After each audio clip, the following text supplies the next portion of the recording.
Dishonored is a series of 3 titles and 3 DLCs for the first game, which was released in October 2012, the other 2 in 2016 and 2017 respectively. The games have a focus on stealth with a theme similar to a steampunk dystopia, but not quite the same. Developed by Arcane Studios and published by Bethesda. Dishonored 1 I played for the first time years ago, and I remember that I left wanting more.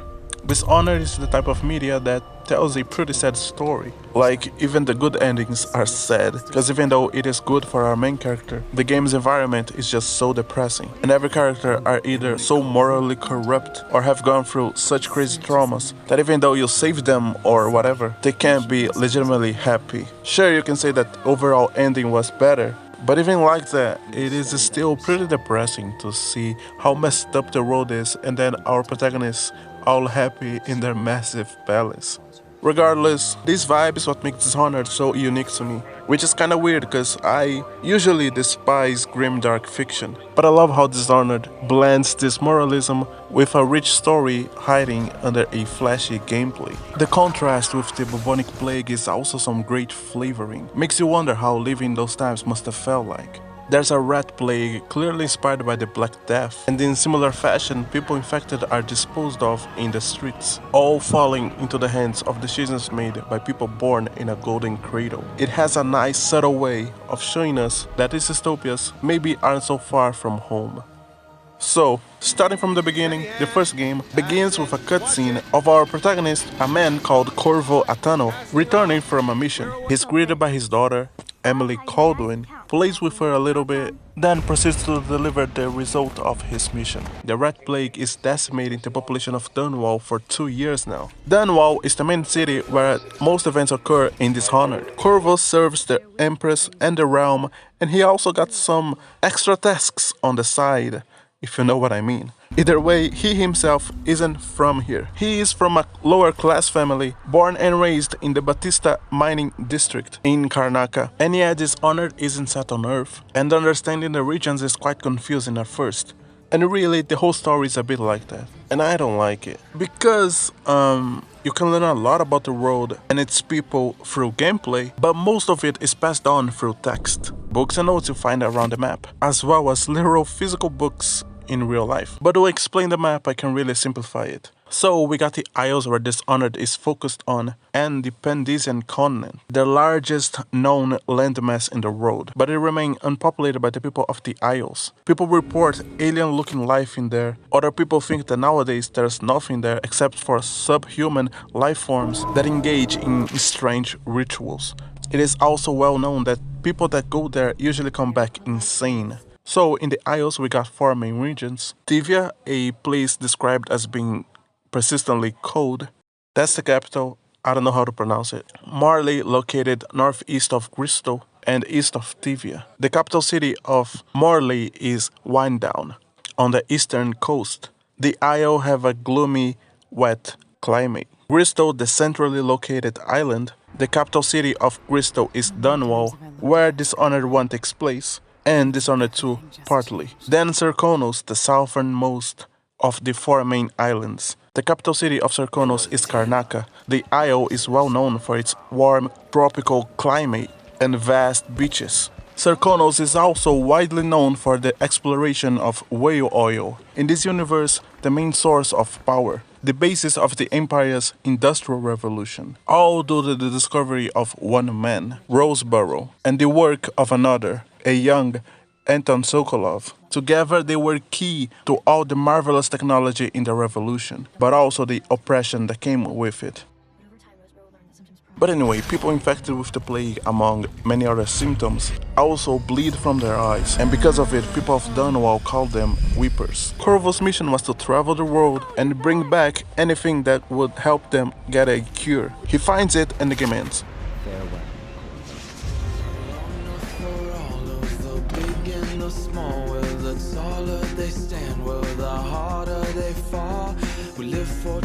Now we gotta talk about Dishonored's DLCs, minus this one cause it doesn't do much more than add more content to the base game and a tattoo to your right arm. The other 2 have a story that occur alongside Dishonored's main story. The main game really only scratches the surface on the full story of Dishonored 1. So Bethesda, to milk the game the max that they could, instead of making a single game, they released not one, but two separate DLCs that tell a single story. The story of who?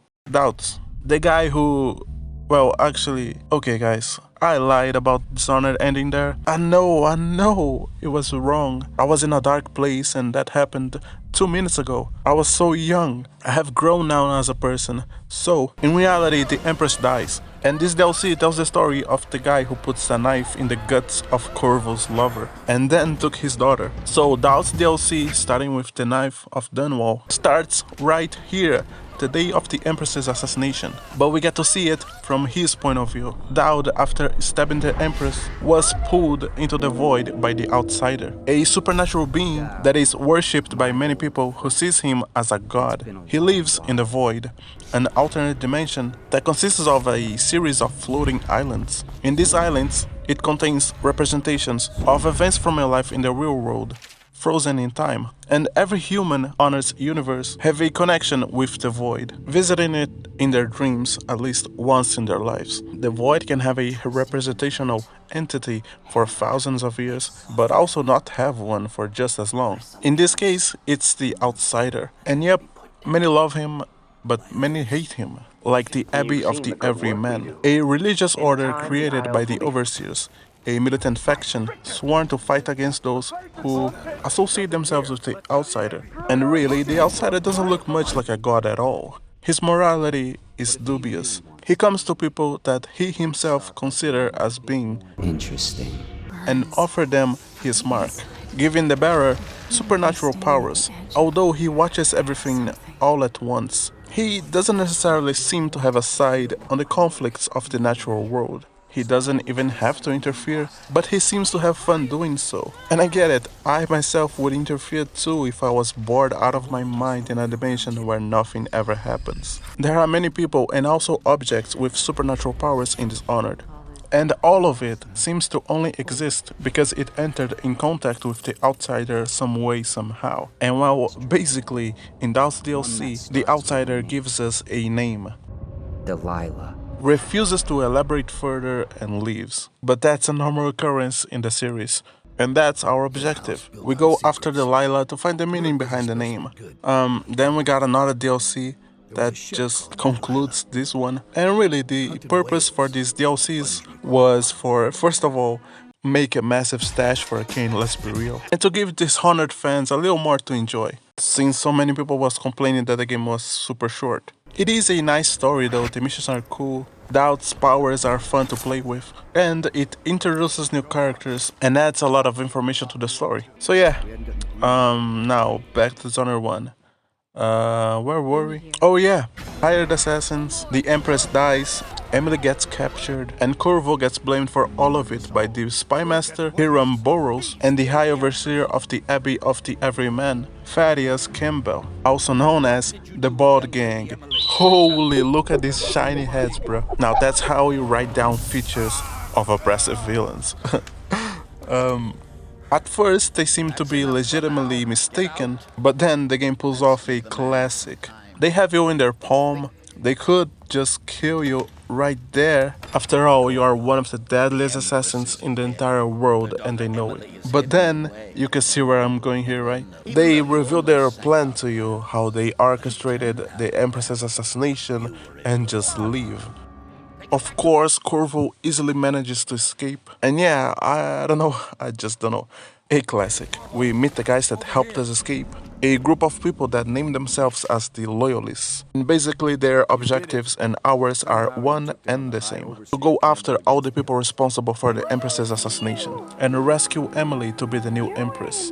Dishonored prides itself in giving the player choice. And so how you execute your mission is up to you. The game has a system called the Chaos System, where if you kill too much, there's more whippers in the streets, there's more guards oppressing the general population, and the story is all around sadder. You can make your own path, you can find people that help you on your tasks, you can be a ghost, eliminate only your target and never be seen, thus no one knowing you've been there in the first place. But you could also kill everyone on the map and let only your target leave. You can take off your shirt and go out there killing everyone while pitching your nipples and screaming. Really, it's up to you, man. You could, if you wanted to, go out with your arms up, chop your dick off, and get everyone wet with piss mixed in.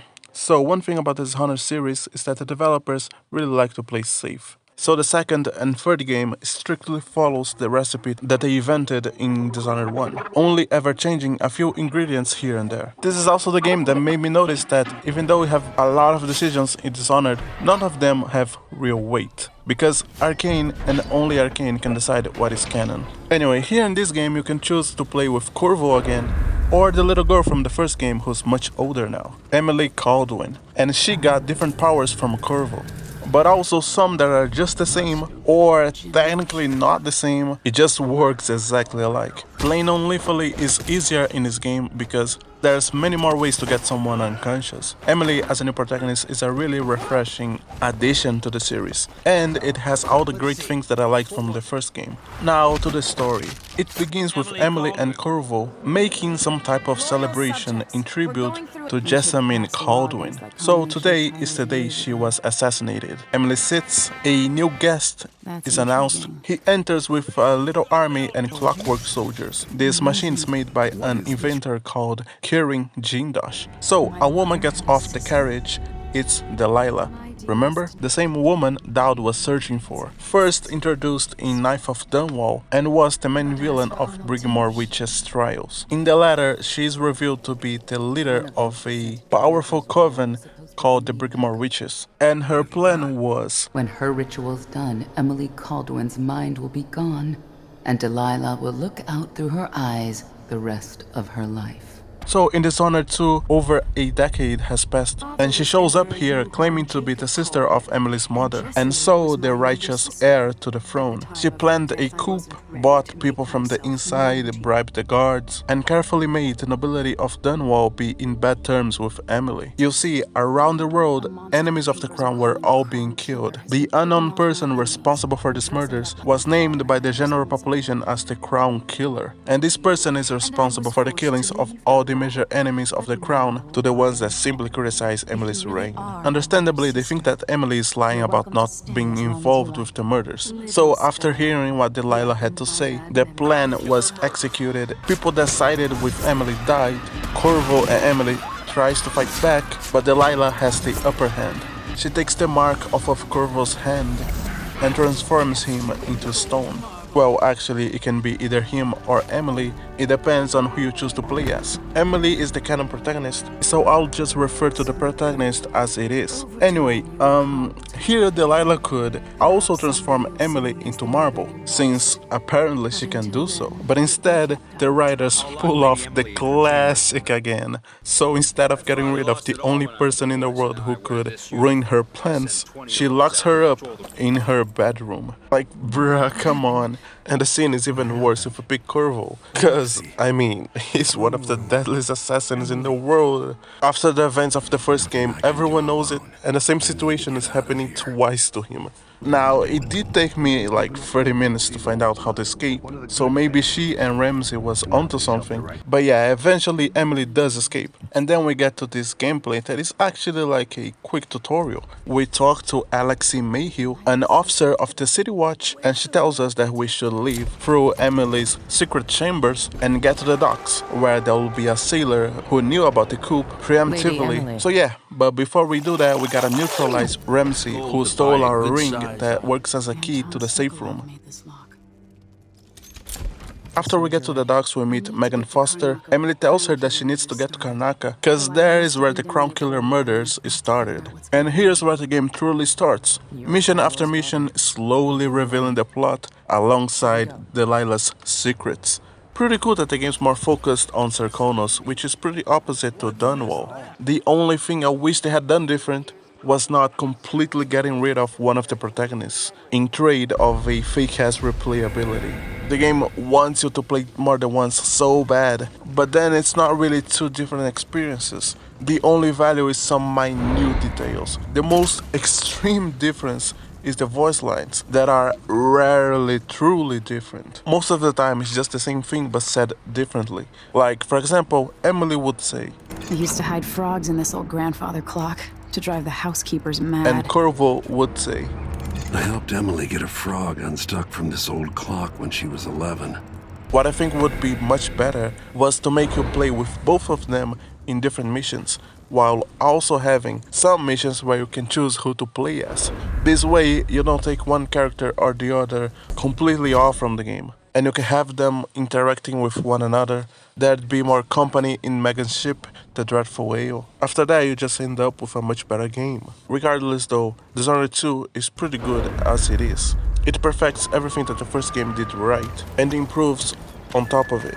The chaos system is back, the rats became blood flies, the weepers became people infected with blood fly fever. Like really, so much is recycled. Either way, although I feel like somehow Dishonored 1 had a more intriguing story, this game have better scenarios and characters. My favorite mission was definitely the one in Jindash's mansion, and secondly this one where the game gives you a device that allows you to travel back and forth in determined points in time to solve little puzzles. Just damn plenty of good missions. Now, the next game concludes the story of Dowd, while telling us more about Megan Foster, or actually, Billy Lurk. So she was Dowd's right arm as a member of the Whalers. At the end of Knife of Dunwall, she betrays Dowd and since then feels condemned by her past. And so this game is a redemption story. In Dishonored 2, she reveals her story to Emily, and then Leave and Death of the Outsider starts a few months after she left. Billy is at her ship.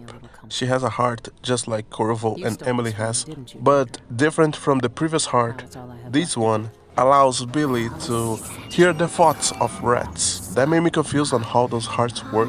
Why couldn't that be a bone charm? Because in Dishonored 1 and 2, a fragment of Jessamyn's soul is in the heart. In this case, is the soul of this girl in it?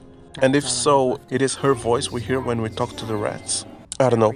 Well, she talks about how she constantly having bad dreams, where she loses her arm and her eye, and since this is a Dishonored game, to learn more about it, we gotta read a lot of crumbled notes in the ground. But anyway, right now, she only has one plan in mind, to find out, and after some handiwork, she's able to track him down to Karnaca. Now, that's a massive region, but going through her plan board, she says that he might be in a fight club.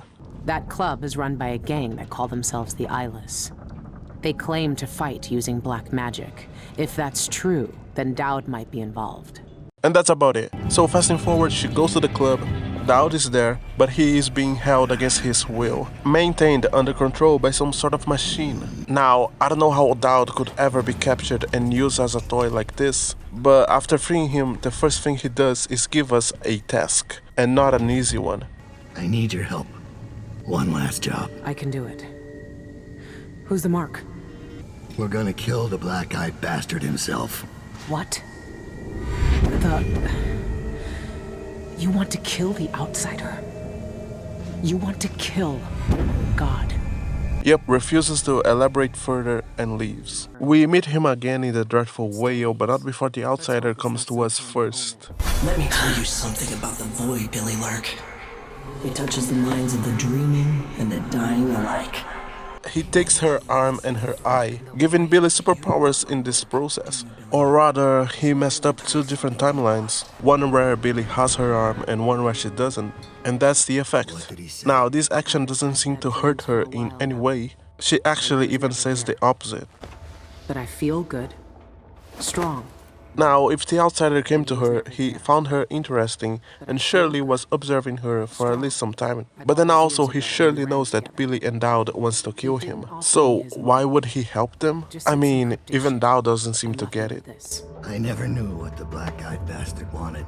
But anyway, they proceed with the plan, and the first step is to get a knife. The only in the world that can kill a god like him. So where is it?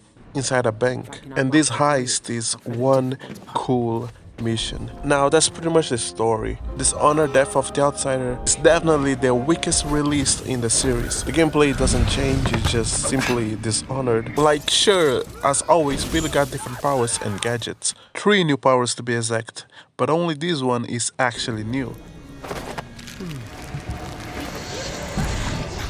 The game is just a complete reskin. Now, Dishonored 2 was no way perfect. The game was full of imperfections. In a single playthrough, I fell from the map twice. But you can feel how much less care was put into this game compared to the full releases. Now, I don't have major complaints, but one thing that annoyed me was because this game is set in a smaller general area, the NPCs are basically the same everywhere. And after 3 minutes around them, you basically heard all the voice lines. And for the rest of your playthrough, you'll be hearing the same thing over and over again. What would you say to some unusual gossip over dinner? That's a jolly good idea.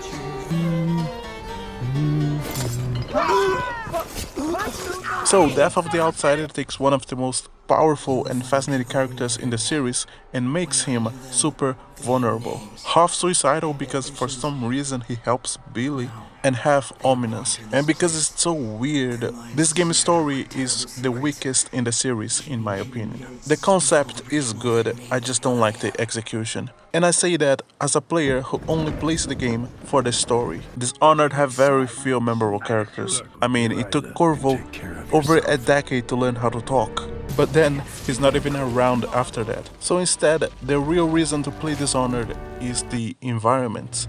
The setting, the world of Dishonored is infinitely fascinating. The series have a rich story if you perceive it profoundly. It's beautiful in a melancholic manner. It brings a very unique set of emotions to us, the players, who's just passing by.